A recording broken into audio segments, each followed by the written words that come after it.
Praise road હું Stanley Macwan મારી YouTube channel Gujarati Bible સ્ટડીમાં તમારું સ્વાગત છે। મારી ચેનલને આજે અત્યારે આગળ તમે સબસ્ક્રાઈબ કરી લો અને ઈશ્વરના જ્ઞાનમાં તમે વધતા જાઓ। બાઇબલમાં લખેલું છે પ્રકટીકરણના પુસ્તકમાં તેના 11મા અધ્યાયની અંદર કે છેલ્લા સમયમાં જ્યારે ખ્રિસ્ત વિરોધી ઊભો થશે ત્યારે ઈશ્વર કહે છે હું મારા 2 શાહેદોને પણ મોકલી દઈશ। પણ આ 2 શાહેદો કોણ 2 જણા આવશે અને શાહેદ એટલે શું? તો શાહેદ એટલે સાક્ષી આપનાર અને શાહેદનો બીજો અર્થ થાય છે શહીદ થનાર। 2 જણા આવશે અને શહીદ થવા માટે આવશે, 2 જણા આવશે મરવા માટે આવશે। તો ઈશ્વર કોને મોકલશે? મરવાને માટે। અને શું કામ ઈશ્વર કોઈને મરવાને માટે મોકલે? શું એ લોકોના માટે મરવું જરૂરી છે? હા, એ લોકોને માટે મરવું જરૂરી છે। કેમ? જે લોકો ના મરે તો ઈશ્વરનું વચન ખોટું પડે। આના માટે 2 શાહેદ એટલે કે 2 શહીદ થનારા લોકો એ આવી રહ્યા છે। પરંતુ એ 2 શહીદો કોણ એ જાણવાના માટે આ વિડીયોને તમે આખો જુઓ।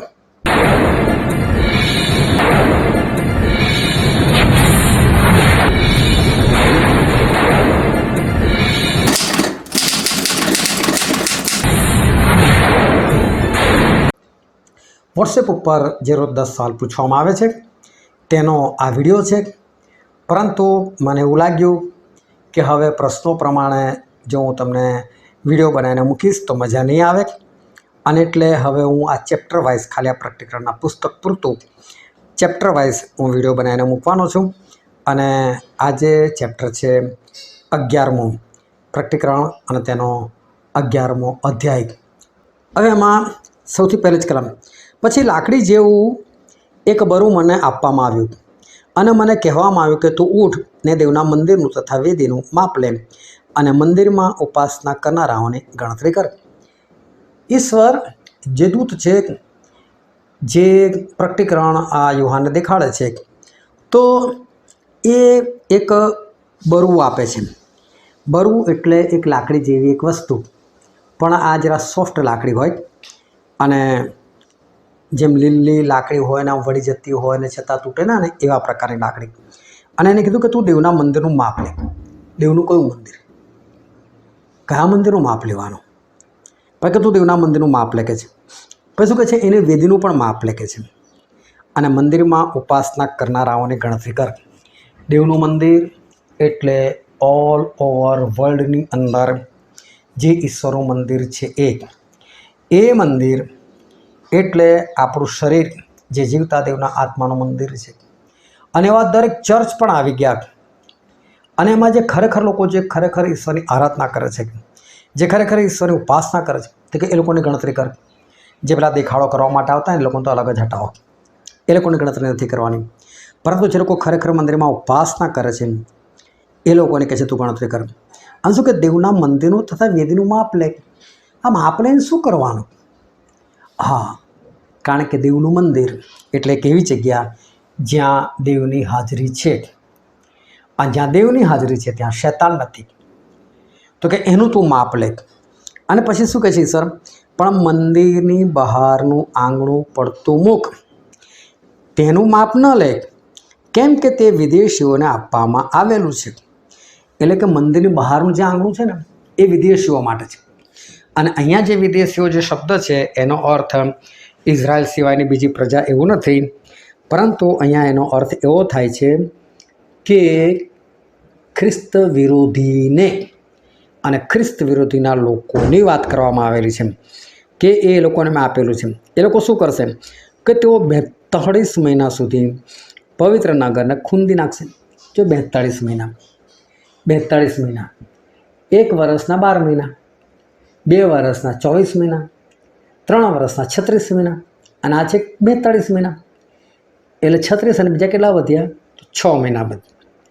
એનો મતલબ કે 3.5 વર્ષ આ ખ્રિસ્ત વિરોધીને 3.5 વર્ષ શરૂઆતના આપેલા છે।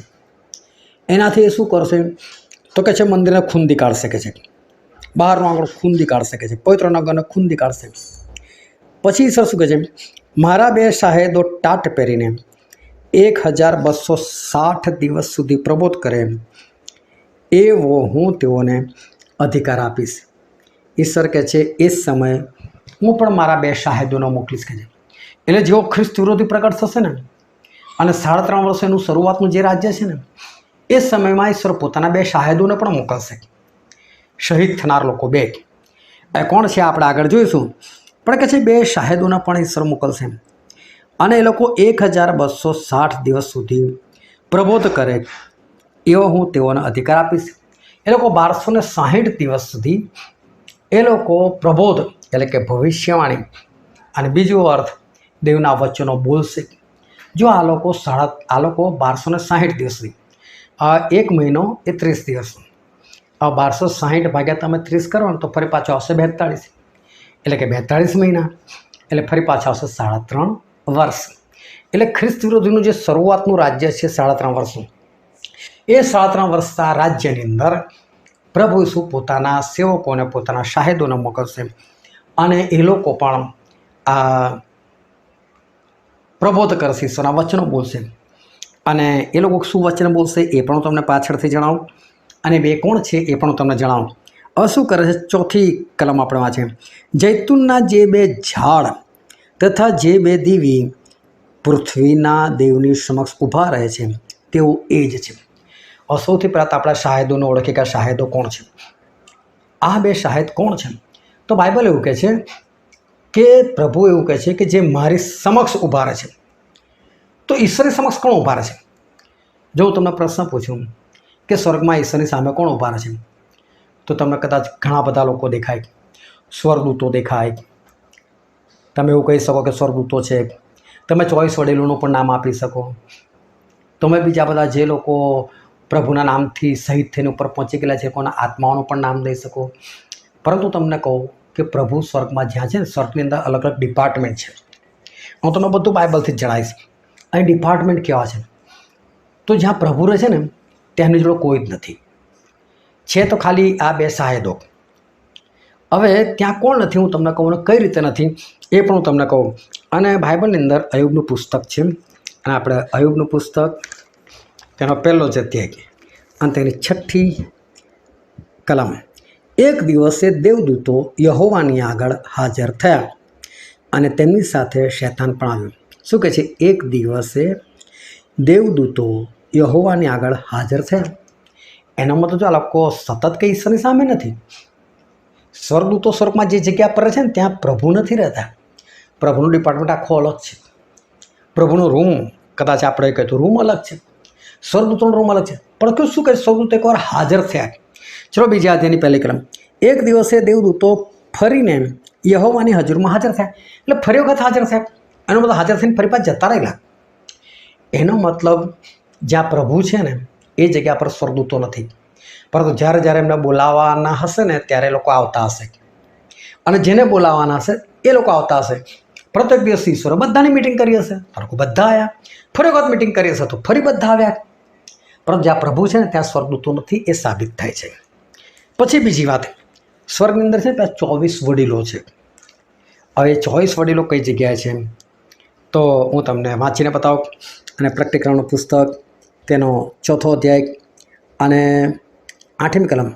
તે 4 પ્રાણીઓમાંના દરેકને 6 પાંખ હતી, અને તેઓ ચારે તરફ તથા માહે આંખોથી ભરપૂર હતા. તેઓ પવિત્ર પવિત્ર પવિત્ર પ્રભુદેવ સર્વશક્તિમાન, જે હતો, જે છે અને જે આવનાર છે, એમ કહેતા રાત દિવસ વિસામો રહેતા નથી.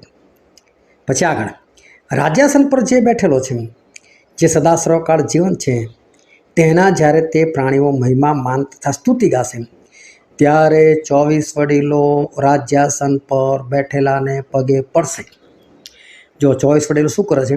રાજ્યાસન પર જે બેઠેલા છે એટલે પ્રભુ પોતે એમને પગે પડશે ને જે સદા સર્વકાળ જીવન છે તેની આરાધના કરશે ને રાજ્યાસન આગળ પોતાના મુંગટ નાખી દઈને કહેશે. જો આ લોકો પહેલાં તો શું કરે છે, 24 વડીલો પોતાનું રાજ્યાસન છોડી દે છે, અને જે રાજ્યાસન પર પ્રભુ બેઠેલા છે ત્યાં બધા પગે પડે છે. અને પછી લોકો શું કરે, પોતાના મુગટ ફેંકી દે છે. હવે એનો મતલબ કે જે એ લોકો 24 વડીલોની સામે જે રાજ્યાસન મૂકવામાં આવ્યું છે એ પ્રભુનું પોતાનું રાજ્યાસન છે.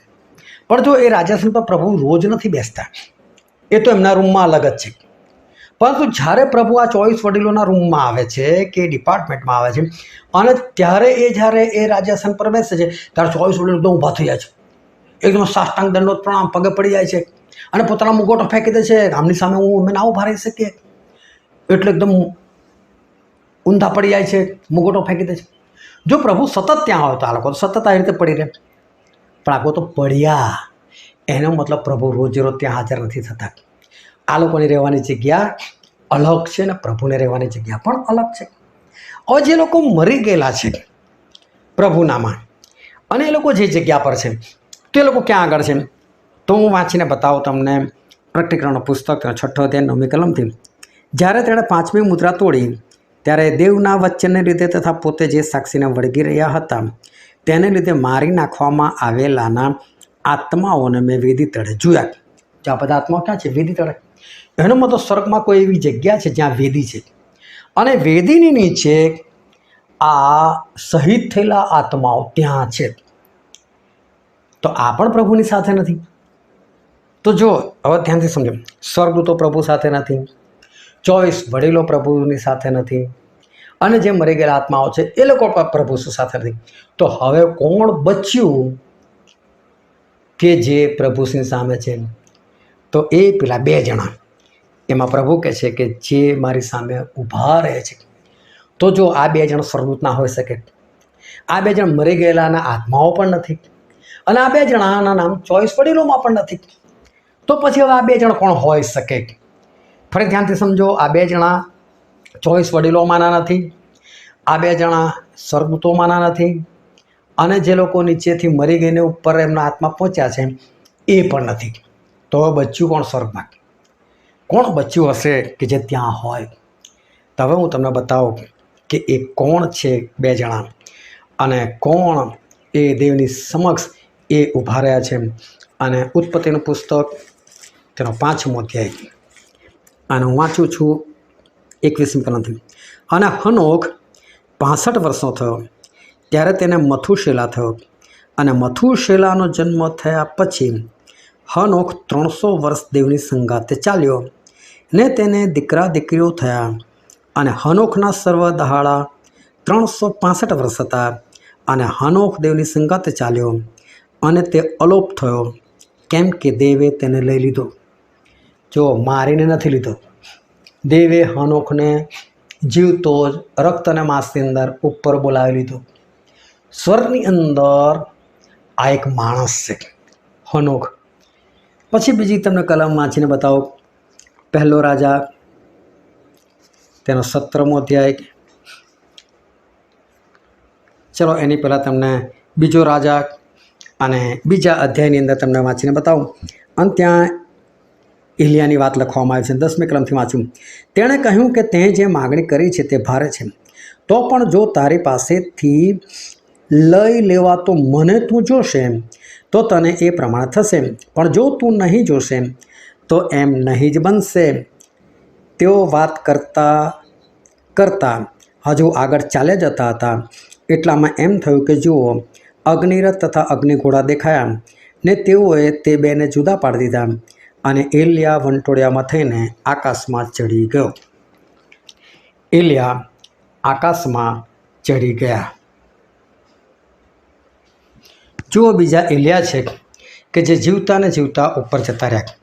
પરંતુ એલિયાના માટે એક વાત બહુ સરસ લખેલી છે અને વાંચું તમને વાંચીને બતાવો. 1 રાજા અને તેનો 17મો અધ્યાય, જ્યાં એલિયાની એન્ટ્રી પડે છે અને ત્યાં એવું લખેલું છે, ગિલિયાદમાં આવી વસેલાઓમાંના તિશબી એલિયાએ આહાબને કહ્યું કે ઇઝરાયલનો દેવ યહોવા જેની સન્મુખ હું ઊભો રહું છું.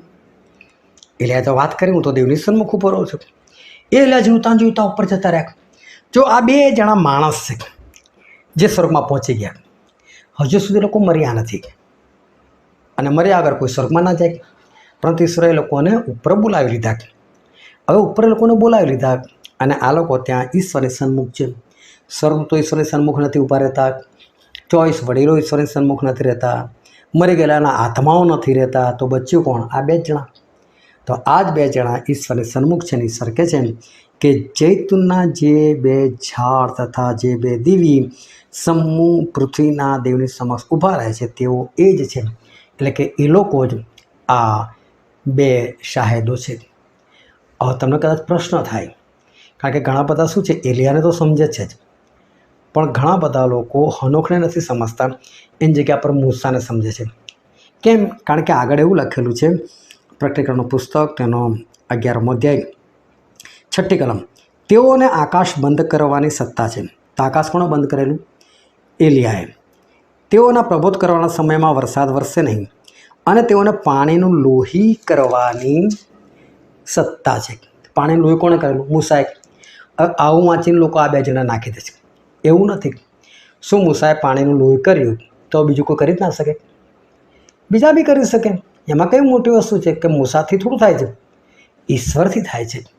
અને માટે આ બધું કરનાર જે છે એ તો ઈશ્વર છે. પણ માલાખીના પુસ્તકમાં તો બહુ સ્પષ્ટ લખેલું છે કે છેલ્લા સમયમાં એલિયા આવવાના છે. એટલે એલિયાનું તો સ્પષ્ટ જ છે.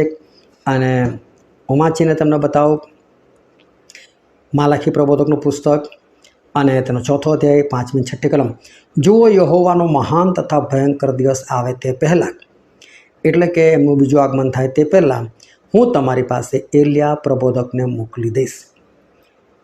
એટલે એલિયા પ્રબોધક તો આવવાના છે, એ વાત તો સાચી જ છે. હવે હનોક પણ છે એમની સાથે, અને આ જ બે જણા છે. એની બીજી તમને ખાતરી કરાવ કે ગીતશાસ્ત્રનું પુસ્તક અને તેનો 89મો અધ્યાય અને તેની 48મી કલમ શું કહે છે? એવો કોણ છે જે જીવશે ને મરણ દેખશે નહીં? કોણ પોતાનો આત્મા શેઓલના કબજામાંથી છોડાવશે? પ્રશ્ન નથી પૂછતા. પ્રશ્ન ચિહ્ન છે ખરું, પણ પ્રશ્ન નથી પૂછ્યો. એવો કોણ છે જે જીવશે ને મરણ દેખશે નહીં? એટલે બાઇબલ કહે છે એવો એક કંઈ નથી જે જીવશે ને મરણ દેખશે નહીં. કોણ પોતાનો આત્મા શેઓલના એટલે કે કબરના કબજામાંથી છોડાવશે? કોઈ નથી. આ પૃથ્વી પર જેટલા લોકો આવ્યા છે એટલા દરેકે મરવું જરૂરી છે, કારણ કે દરેકમાં પાપ આવ્યું. અને પછી હું તમને રોમનોના પત્રમાં વાંચીને બતાવું. રોમનોનો પત્ર તેનો 5મો અધ્યાય અને તેની 12મી કલમ, તે માટે જેમ એક માણસથી જગતમાં પાપ પેઠું ને પાપથી મરણ, અને સઘળાએ પાપ કર્યું. એનો મતલબ હનોક પણ આવી ગયા અને એલિયા પણ આવી ગયા, એ લોકોએ પણ પાપ કર્યું. તેથી સઘળા માણસોમાં મરણનો પ્રસાર થયો. પરંતુ તમને કહું, આ બધા વચનો એ હનોકને એલિયા માટે હજુ અધૂરા છે. કેમ? એ લોકો મર્યા નથી. હવે કોઈ વાંચીને તમને એવું કહે કે ભાઈ આ વાક્ય સાચું કઈ રીતે? હનોકને એલિયા તો મર્યા નથી, તો શું બાઇબલનું વચન કદી ખોટું પડે? કદી ના પડે. અને એટલા માટે હનોકને એલિયા એમને શું કહેવામાં આવે છે? શાહેદો. શહીદ થનાર લોકો છે. શહીદ થવા માટે આવશે હજુ. એટલે આ બે જે શાહેદો જે છે એ બીજું કોઈ નથી પરંતુ હનોક અને એલિયા છે.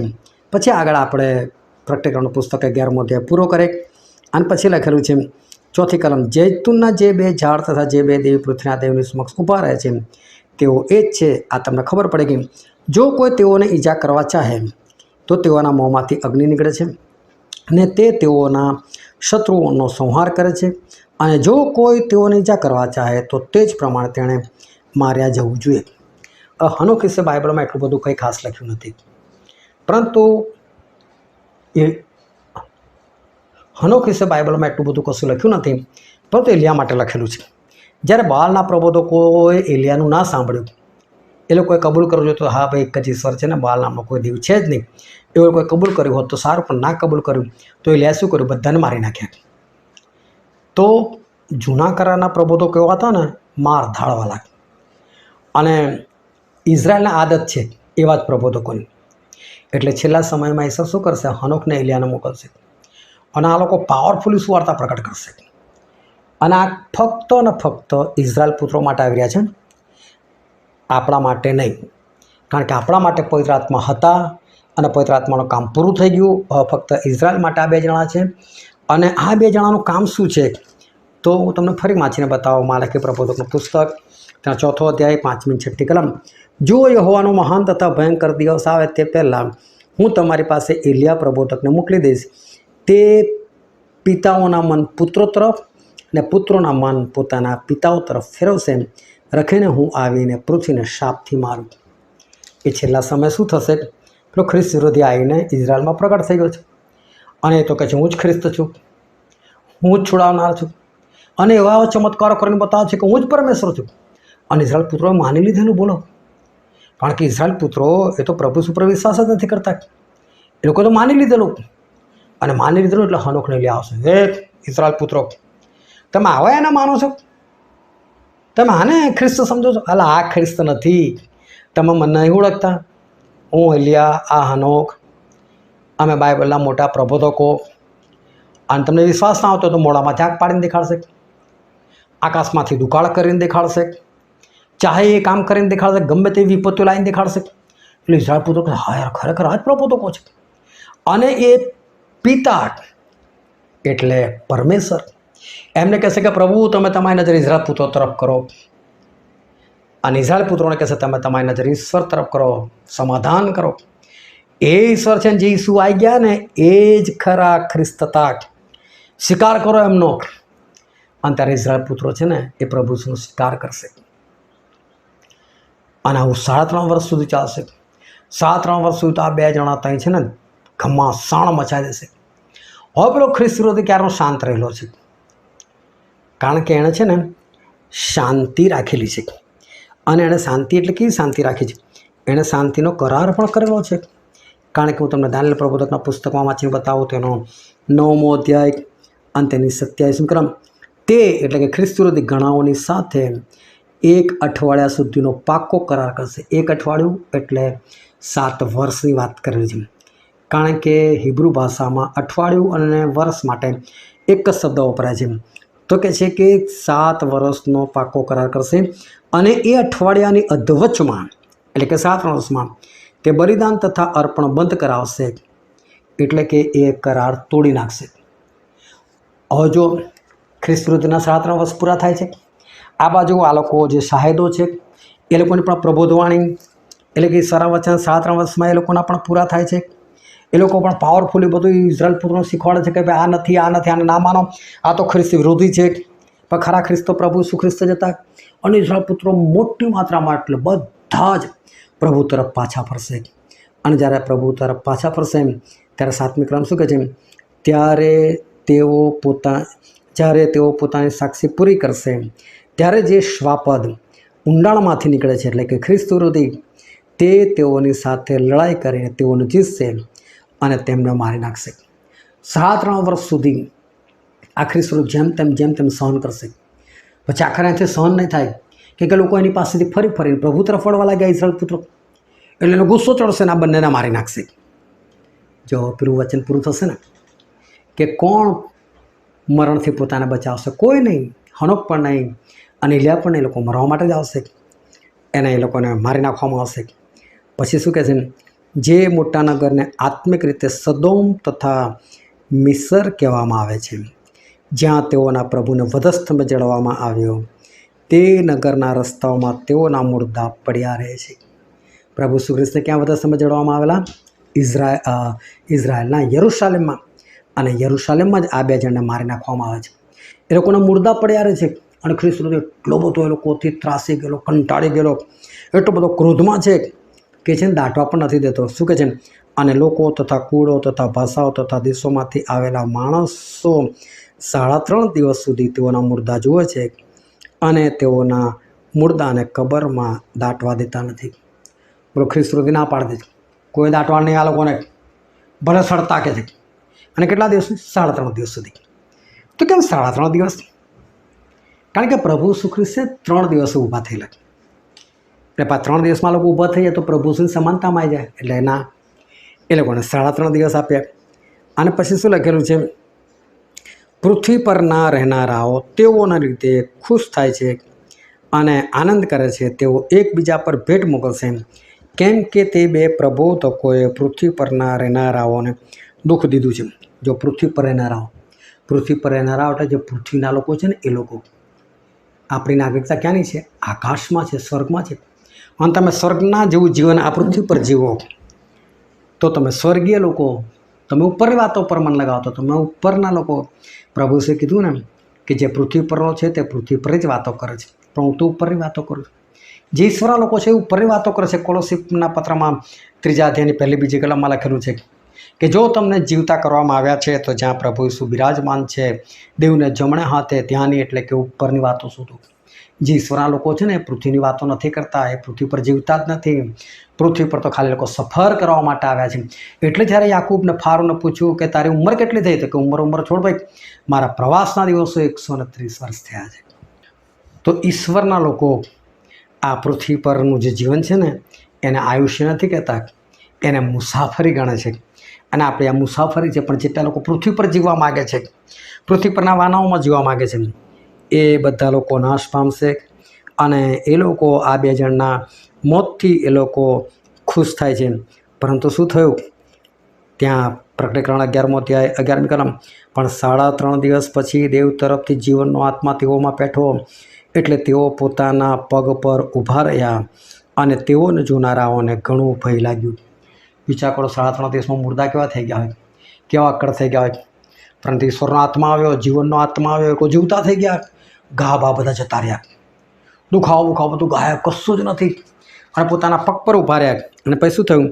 તેઓએ આકાશમાંથી મોટી વાણી પોતાને એમ કહેતા સાંભળી કે તમે અહીં ઉપર ચડી આવો. અને તેઓ મેઘારૂઢ થઈને આકાશમાં ચડી ગયા અને તેઓના શત્રુઓએ તેઓને ચડતા જોયા. બોલો, આ લોકો ઉપર જતા રહ્યા. એ લોકો ઉપર જતા રહ્યા. પછી લખેલું છે, તે સમયે મોટો ધરતીકંપ થયો, જેથી તે નગરનો 10મો ભાગ જમીનદોસ્ત થયો. એ ધરતીકંપથી 7,000 માણસો માર્યા ગયા. અને જે બાકી રહ્યા હતા તેઓ ભયભીત થયા ને તેઓએ આકાશના દેવની સ્તુતિ કરી. જે ઈશ્વરના લોકો હતા એ લોકોએ ઈશ્વરની સ્તુતિ કરી. પછી 14મી કલમ કહે છે, બીજી આપત્તિ આવી ગઈ છે, જુઓ હવે ત્રીજી આપત્તિ સત્વરે આવે છે. અને પછી લખ્યું, પછી 7મા દૂતે વગાડ્યું. આ જે 7 મુદ્રાવાળી જે પુસ્તક હતું એમાં 7મી મુદ્રા જ્યારે ખુલે છે ને ત્યારે 7 દૂતો હોય છે ને એ લોકોની પાસે 7 રણશીંગડા હોય છે. એ બધા વારાફરતી વગાડે છે.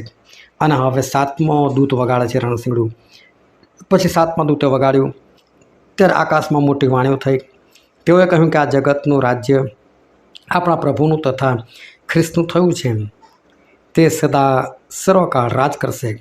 જે 24 વડીલો દેવની સમક્ષ પોતાના આસન પર બેઠા હતા તેઓએ દંડવત પ્રણામ કરીને દેવની આરાધના કરી અને કહ્યું કે હે સર્વશક્તિમાન પ્રભુ દેવ, જે છે ને જે હતો, અમે તારી સ્તુતિ કરીએ છીએ, કેમ કે તે તારું મહાન સામર્થ્ય ધારણ કર્યું છે અને તું રાજ કરવા લાગ્યો છે. દેશોના લોકો ક્રોધે ભરાયા, અંધારો પ્રગટ થયો અને મુયલાનો ઇન્સાફ થવાનો તથા તારા સેવકો એટલે પ્રબોધકો, સંતો તથા તારા નામથી ડરનારા, પછી તેઓ નાના હોય કે મોટા હોય, તેઓને પ્રતિફળ આપવાનો તથા જેઓ પૃથ્વીનો નાશ કરનારા છે તેઓનો નાશ કરવાનો સમય આવ્યો છે. બાકીના બધા લોકો પાસે ઈશ્વર બદલો લેશે. અને આ છેલ્લી લડાઈ છે, એ આગળ જોઈશું છેલ્લે શું થાય છે.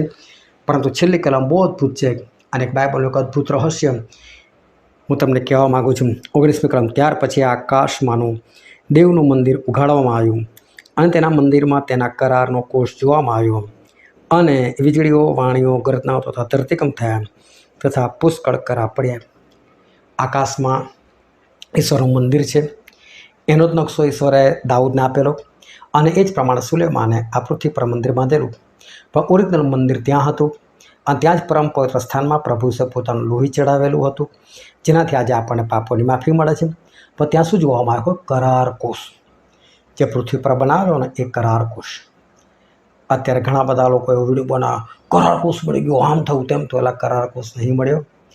કરાર કોષ ઈશ્વર ગાયબ કરીને ઉપર લઈ લીધેલો છે. તો આ રીતે 11મો અધ્યાય છે અને આ જ રીતે 12મો, 13મો છે 22મા અધ્યાય સુધી પ્રગટ કરવામાં આવશે અને સસ્પેન્સ ખોલવામાં આવશે. તમે બધા મારી સાથે બની રહેજો. ઈશ્વર તમને આશીર્વાદ આપે. આમેન.